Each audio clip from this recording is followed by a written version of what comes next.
Bom, além do argumento de Santo Anselmo, vários outros argumentos famosos que foram apresentados ao longo da história da filosofia para tentar demonstrar a existência de Deus. O mais importante desses outros argumentos é o chamado argumento cosmológico. Esse é um argumento que é usado até hoje.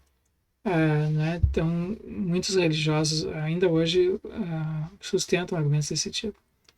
E esse é um argumento que, diferente do argumento ontológico, o argumento ontológico começa com o conceito de Deus e procura demonstrar a existência de Deus. Então, ele parte da ideia, ou conceito, ou da palavra, e procura mostrar que o objeto correspondente, o referente, né, daquela palavra, é necessariamente tem de existir. Então, ele extrai de um conceito a existência. Nesse caso aqui, do argumento cosmológico, não. Os argumentos, então, são a família de argumentos, né? Tem vários tipos de argumentos cosmológicos, mas o que há de comum entre eles é o fato de que eles começam não com um conceito. A premissa do argumento não é o conceito de Deus, mas a premissa desses argumentos cosmológicos são fatos observados e que são considerados inegáveis, né? Por exemplo, há coisas ao nosso redor, há eventos no mundo, há uma multiplicidade de coisas, objetos, pessoas, seres no universo. E há eventos causais, né, sequências causais. Então, há várias versões desse argumento, dependendo de qual aspecto assim, da realidade que a gente quer salientar. Então, o ponto de partida é um fato empírico. É um fato empírico e contingente, que tem coisas acontecendo aqui ao meu redor, que eu estou aqui. Né? Eu poderia não estar, mas eu estou aqui. E que né, tem um monte de coisa aqui ao meu redor, e todas essas coisas aqui poderiam não estar aqui. Tudo isso que tem aqui ao meu redor é contingente, poderia estar aqui, mas poderia não estar. E tudo está aqui porque, em razão de alguns eventos no passado. Né? Então, por exemplo, aqui eu tenho um copo d'água. Esse copo d'água poderia não estar aqui comigo nessa sala aqui, poderia estar em outro lugar, mas eu trouxe para cá. Então eu causei, né, de certa maneira, eu sou a causa imediata aqui desse copo estar aqui nesse lugar e não no outro lugar. Bom, antes ele estava aqui na minha cozinha, mas aí alguém botou ele lá na cozinha. E antes ele estava numa loja e, enfim, foi comprado, né? E antes disso ainda foi produzido numa fábrica e assim por diante. E a fábrica também foi construída por outras pessoas e os materiais foram, enfim, vieram de outros lugares, vieram da terra, ou foram produzidos por outras fábricas. E, e assim por diante. Então a gente tem uma sequência de eventos, né, causais, e a gente poderia pensar assim, tá, mas todos esses eventos causais aí são todos eles contingentes, né? Esse copo poderia não estar aqui, poderia estar na cozinha, poderia não estar na cozinha, poderia estar na loja, poderia estar não na loja, na fábrica, poderia não estar. A loja não poderia não existir, a fábrica poderia não existir, esse prédio em que a gente está aqui, que eu estou aqui, não poderia não existir. Todos os passos pretéritos aí que causaram, né, a sequência de eventos que trouxe esse copo até aqui, em cada um dos elos dessa sequência são eventos contingentes, quer dizer, eventos que poderiam não ter acontecido de uma maneira diferente. Então, a gente poderia pensar, bom, se a gente for voltando, né, regredindo nessa sequência de eventos causais, a gente tem duas alternativas. Ou essa sequência é infinita para trás, tem uma regressão infinita, ou ela tem um primeiro elo, uma primeira causa que não é causada. Então, no caso da gente, no caso dessa sequência ser infinita, a gente tem um problema, que é nisso que os defensores do argumento cosmológico insistem, que é que essa sequência causal, em sendo infinita, ela e como todos os elos dessa sequência são contingentes, é possível, então todos os elos dessa sequência são contingentes, então poderiam não ter acontecido. Então, se a gente estender isso infinitamente, em um determinado momento passado, vai acontecer de aquelas coisas que existem não existirem, né? Então, mas, né, porque se a sequência é infinita e é possível que algo não exista nessa sequência, então há um momento em que esses algos que existem, ou que são consequências disso que existe, no passado não existiram. E suas causas não existiram. Mas se houve isso no passado em algum momento, nessa sequência infinita, então todos os elos posteriores também não deveriam existir. Então, isso nota uma contradição, uma incoerência, né? Se existe agora, então não pode acontecer de, em algum momento no passado, essas sequências causais terem sido rompidas. Mas se todos os elos são contingentes, então eles podem se romper. E em sendo infinita vão se romper em algum momento. Então é uma incoerência. Então a sequência causal infinita, regressiva, não tem como não tem como produzir, né, essa existência de coisas, das coisas que a gente observa no mundo ao nosso redor. Então se conclui que tende a haver uma primeira causa. Então esse é o argumento, um argumento cosmológico, né? Tende a haver uma primeira causa e essa causa tende a ser não apenas existir, mas tem que ser necessária. Se tudo que existe fosse contingente, então poderia não existir.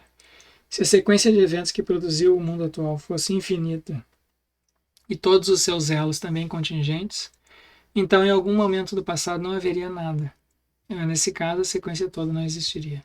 Logo, tem de existir um ser necessário que cria essas sequências de eventos, e esse ser necessário que nós chamamos de Deus. Esse é o argumento, é o chamado argumento cosmológico. De novo, esse é um argumento interessante, e também ele foi objeto assim, de muitas críticas por parte dos filósofos. Então, eu desafio vocês a encontrarem esses problemas nesse argumento aqui particular, ou nessa família de argumentos. Outras alternativas que já foram apresentadas e que foram influentes na história da filosofia. Uma é a chamada aposta de Pascal. Então, o filósofo Pascal apresentou o seguinte argumento. Tá, tudo bem, ele diz, eu não tenho como saber se Deus existe, porque o nosso intelecto é finito e o intelecto de Deus é infinito, então há uma distância infinita que separa o nosso do dele, então não tem como compreender Deus, não tem como saber como é que ele age no mundo, como é que ele existe. Mas, dadas as limitações do nosso entendimento, do nosso intelecto, a gente tem como compreender que existem 4 possibilidades apenas. Ou eu creio em Deus, ou eu não creio em Deus. E em crendo em Deus, ou ele existe ou ele não existe. E se eu não creio, ou ele existe ou ele não existe. Então a primeira possibilidade é que eu creio em Deus e Deus existe. Segunda, eu creio em Deus e Deus não existe.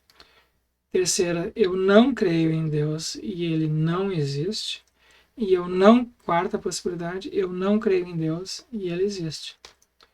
Então, essas são todas as possibilidades no que diz respeito a minha crença e a existência de Deus. E aí o Pascal diz assim, bom, dado que a nossa situação é uma situação de ignorância, né, que eu não tenho como saber, porque a distância que nos separa de Deus é infinita, então não tem como conhecer Deus, não tem como saber nada dele. Então, eu tenho que fazer uma aposta. E aí ele indaga o seguinte, se eu fosse fazer uma aposta, em qual dessas 4 alternativas eu deveria apostar? E aí ele faz um cálculo, digamos assim, de teorias de jogos, né? Que a gente diria usando matemática contemporânea. Teoria de jogos. Se eu fosse fazer uma aposta em qual dessas 4 alternativas eu deveria apostar. E aí ele diz o seguinte, olha, na primeira alternativa, se eu apostar na primeira alternativa, eu creio em Deus e Deus existe, se isso for verdade, né? A primeira alternativa me dá uma recompensa eterna, porque eu creio em Deus, eu ajo de acordo com os preceitos divinos e eu vou, em última análise, digamos, simplificando as coisas, eu vou para o paraíso. Então eu tenho uma recompensa eterna. E quer dizer, a eternidade no paraíso, isso é uma recompensa infinita. por outro lado,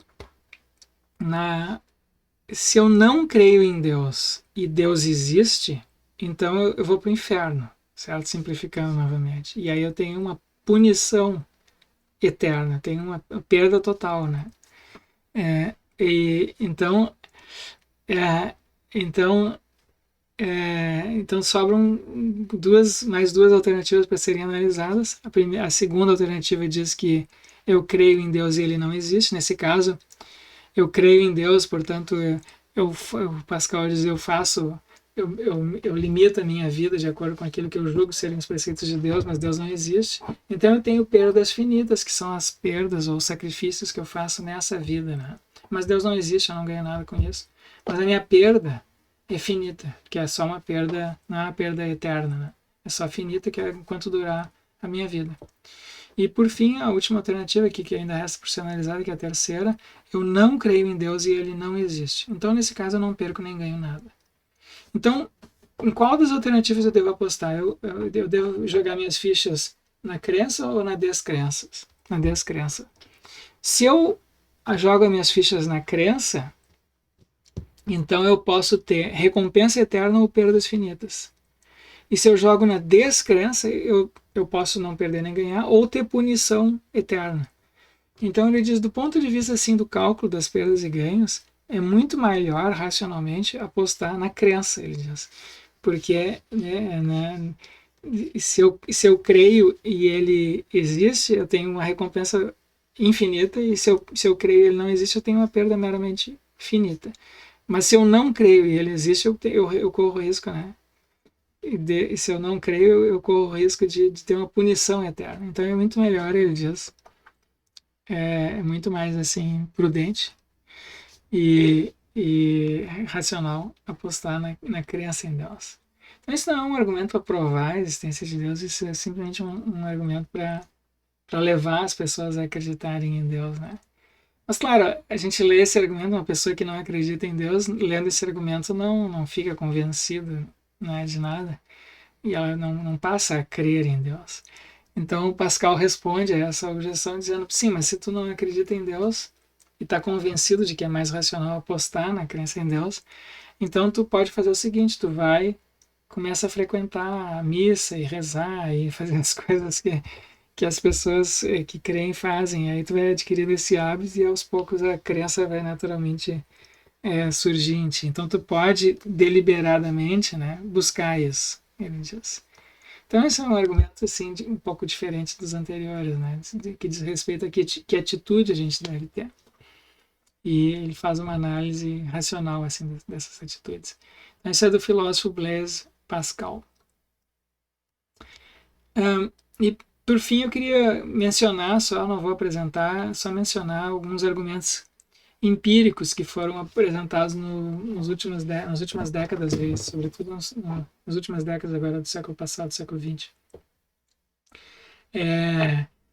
Então, o que aconteceu foi o seguinte, aqueles argumentos assim a priori, mais tradicionais, o argumento ontológico, o argumento cosmológico, foram objeto de críticas bem importantes dentro da filosofia.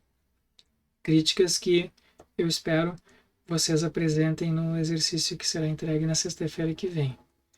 Mas e que nós discutiremos na aula de quarta-feira, tá? Então, como aqueles argumentos assim entraram em descrédito, assim, generalizado dentro da filosofia, claro que ainda tem pessoas que o sustentam, mas é difícil, né? Se torna cada vez mais difícil sustentá-los. E então, as pessoas que são religiosas, os filósofos que são religiosos começaram a buscar alternativas. E uma alternativa que vem sendo explorada são de argumentos de tipo empírico, quer dizer, argumentos baseados nas experiências religiosas. Então, são argumentos baseados que tentam justificar, ou que têm como conclusão a existência de Deus, mas como ponto de partida experiências religiosas. Então, há dois tipos de argumentos importantes nesse sentido. Um é um argumento baseado na percepção de Deus, então em que se diz assim, olha, né? Se a gente tem uma concepção, e claro que tem alguns pressupostos aqui. Um pressuposto é que a gente tem uma concepção fundacionista do conhecimento, né? Então, todos os nossos conhecimentos estão... A concepção fundacionista do conhecimento diz assim que todos os conhecimentos estão baseados em outros conhecimentos, né? E com exceção, mas então a gente tem uma cadeia de conhecimentos, um conhecimento baseado no outro conhecimento.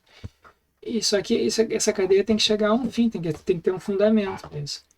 E tem que ter uma primeira crença que não esteja baseada em outras crenças, né? E essa primeira crença tem que ser verdadeira e tem de estar justificada de alguma maneira, né? Ela tem que ser autoevidente ou a sua justificação a sua verdade tem que ser autoevidente ou a justificação tem que ser autoevidente. Então, então algumas pessoas sustentaram que a percepção de Deus que se pode ter em experiências essas místicas de algum outro tipo é uma crença básica desse tipo, né? Ela, quando se tem essa crença, ela é autoevidentemente verdadeira e não está baseada em nenhuma outra crença. Tá? Então, isso daria já de imediato a essas experiências o estatuto de conhecimento e, portanto, como a gente não tem como conhecer coisas falsas, em sendo conhecimento, então Deus existe. Mas esse é um tipo de argumento. Tá? Um autor que sustentou uma via desse tipo, para que eu estou simplificando aqui, foi esse aqui, William Alston, no livro Percebendo Deus. Uma outra alternativa é um argumento indutivo, baseado como esses argumentos que se usam nas ciências naturais, né? Então, os argumentos que se usam nas ciências naturais são argumentos de tipo probabilísticos, né? Então, pensem, por exemplo, na teoria da evolução, ou na teoria da relatividade do Einstein, ou nas teorias aí da mecânica quântica, enfim, qualquer dessas grandes teorias que são aceitas hoje em dia nas ciências naturais. Essas teorias, elas são teorias que estão baseadas assim, elas começam com a observação de uma grande variedade de fenômenos da natureza. E aí elas buscam unificar essa grande variedade de fenômenos da natureza numa explicação única, numa hipótese unificadora. Então, por exemplo, a teoria da evolução de Darwin, ela explica vários fenômenos aparentemente não relacionados. Enfim, ela explica, por exemplo, por que a gente tem um registro fóssil, fósseis de dinossauro, fósseis de bichos que não existem mais, plantas que não existem mais, né? A gente tem o fenômeno da biogeografia. Então, se a gente vai para uma ilha, os bichos e as plantas daquela ilha parecem aparentados entre si. E a gente vai para uma outra ilha, num lugar distante, os bichos dessa outra ilha parecem aparentados entre si e diferentes dos bichos da primeira ilha. Se a gente vai de um continente para outro também, se a gente vai na África, ou na América do Sul, ou na Ásia, os bichos e plantas de cada um desses continentes parecem aparentados entre si e são diferentes dos bichos e plantas que a gente encontra em outros continentes. E mesma coisa, outro fenômeno que a gente observa também são os fenômenos da seleção artificial, né? Tem seleção artificial. Então, por exemplo, se vocês forem numa estância, numa fazenda aqui no interior do Rio Grande do Sul, vocês vão ver que os agricultores e estancieiros, eles selecionam as plantas, né, que eles querem. Então, selecionam a cor, o tamanho dos bichos, das plantas. E eles fazem isso selecionando sementes ou fazendo cruzamentos assim dirigidos. E então é possível, né, modificar o aspecto, a fisiologia de um animal, de uma planta, intencionalmente. Então, esse conjunto assim, variado de fenômenos, o Darwin explicou com a teoria ele disse isso pode ser explicado com a teoria da evolução, né, das espécies. Então, a maioria das teorias científicas usa raciocínios desse tipo. São argumentos indutivos, então não são provas, né? A gente não tem uma prova da evolução, a gente não tem uma prova da teoria da relatividade ou da mecânica quântica, mas nós temos inferências probabilísticas. É mais provável que seja verdade do que as alternativas. Quer dizer, não tem. Então alguns filósofos, em particular, deixa eu ver se eu não estou com o livro dele aqui, é o Richard Swinburne, elaborou argumentos nesse sentido para justificar a crença em Deus. Ele diz que, dados o que nós sabemos da natureza, é mais provável que Deus exista do que não existe, do que a inexistência de Deus. Mas, de novo, isso não é uma prova, né? Isso é um argumento de tipo, é uma inferência, melhor explicação. E então esses são temas assim. E sobre isso vocês podem ler no texto do Agnaldo Portugal, que eu deixei indicado como leitura complementar na página da disciplina. E por fim, eu queria só mencionar, né, que todos esses argumentos que a gente viu, que eu mencionei agora, no segmento anterior, o argumento ontológico, depois o argumento cosmológico, e depois agora esses argumentos indutivos baseados nas experiências, o argumento da percepção, esses são argumentos que pressupõem que a gente saiba do que está falando quando está falando de Deus, né?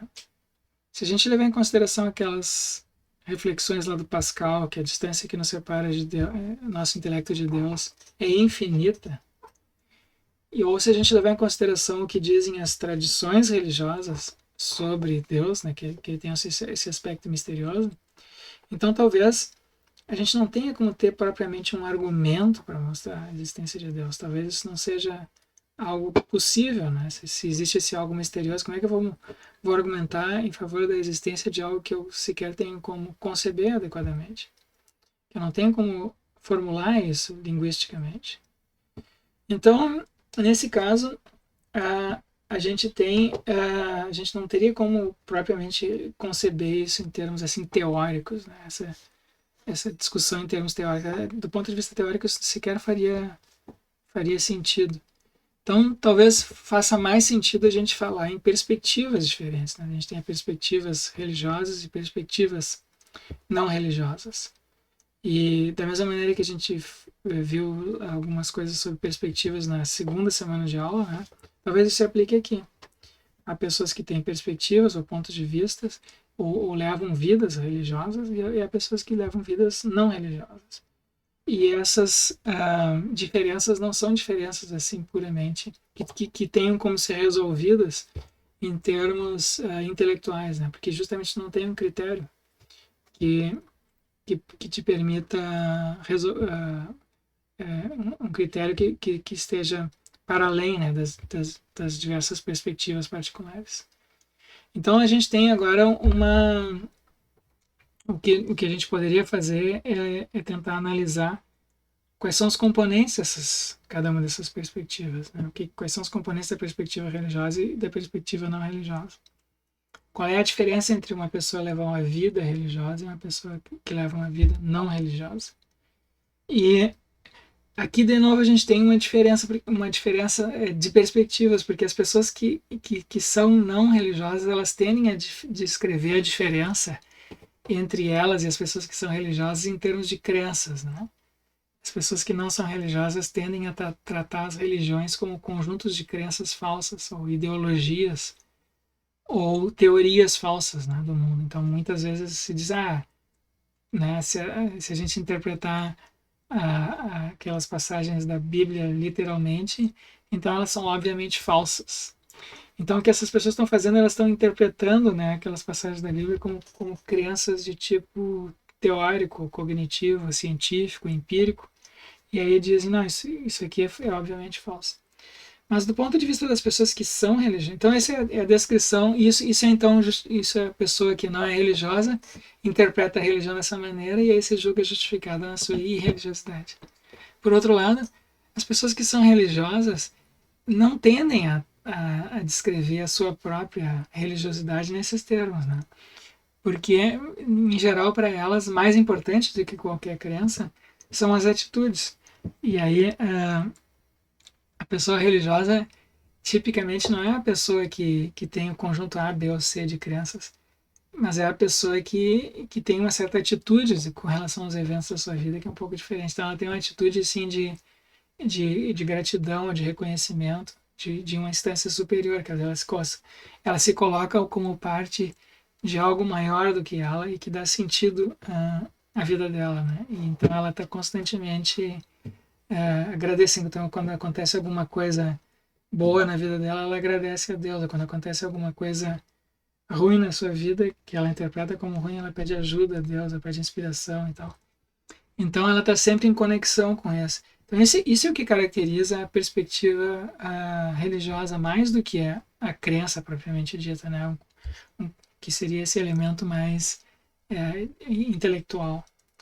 Então isso é algo a considerar nessas discussões, né? Porque às vezes as pessoas parecem não se entender quando estão falando da existência ou inexistência de Deus, porque talvez se tratem aqui novamente de perspectivas diferentes. E então a gente tem que primeiro entender o que leva as pessoas a adotarem uma perspectiva ou outra e quais são as consequências disso na vida das pessoas. E uma consequência importante, me parece, é a seguinte: do ponto de vista típico, né? Do ponto de vista típico, a pessoa religiosa é a pessoa que concebe a sua vida como sendo significativa e como tendo um propósito de tipo transcendente. E a pessoa que não é religiosa não aceita isso, ou não reconhece isso, né? Então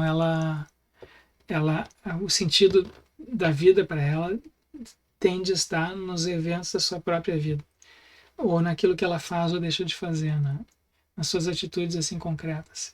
O sentido da vida, digamos assim, não é revelado para ela, não está em nenhum outro lugar a não ser nos eventos da sua própria vida, ou nos acontecimentos, né, mundanos. Essa é uma diferença importante e tem consequências. Depois nós vamos voltar a esse assunto quando a gente falar sobre o sentido da vida mais adiante, mais para o final do semestre.